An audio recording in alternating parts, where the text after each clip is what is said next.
السلام عليكم داوله إن شاء الله ما أنت قيبتي لبعض إن يسوق بني سليمان القانوني iyo waliba qorshii u degay reer Yurub iyo furushooyinkiisii ku soo dhawaada muuqaalkeena maanta.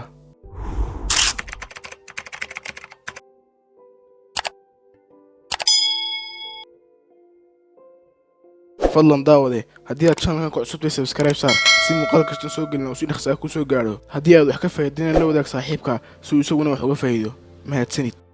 Suleymaan al-Qaanuuni markii uu ka takhalusay kuwii khawnadaha ee dawladooda khiyaameeyay ayuu u jeestay furashooyinkii dhulka reer galbeedka. furashadii magaalada la yiraahdo Rhodes oo ahayd jasiirad yar oo dhib badnayd maxaa yeelay waxay dadkeedu jidgooyo ku sameyn jireen dadka Turkida ee xajka u socda waana sababta ku dhalisay Suleymaan inuu dagaal ku qaado. waxa uu dagaal ku wadaba aakhirkii markii taariikhdu ahayd 1522 ayuu furtay.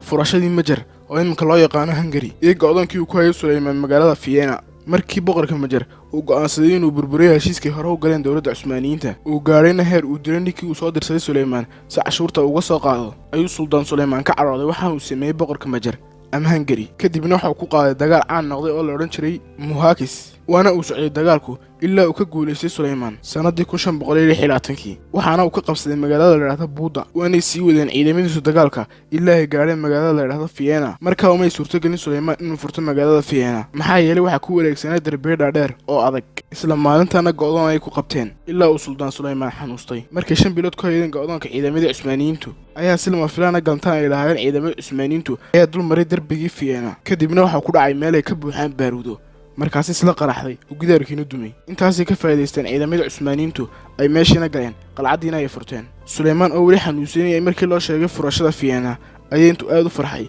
ayuu kadibna nafta ka baxday. Ilaahay waa naxariistay. Suldaan Suleymaan al-Qaanuuni waxa uu ka mid noqday halyeeyada ay ilaa maanta reer Yurub aanay ilaawin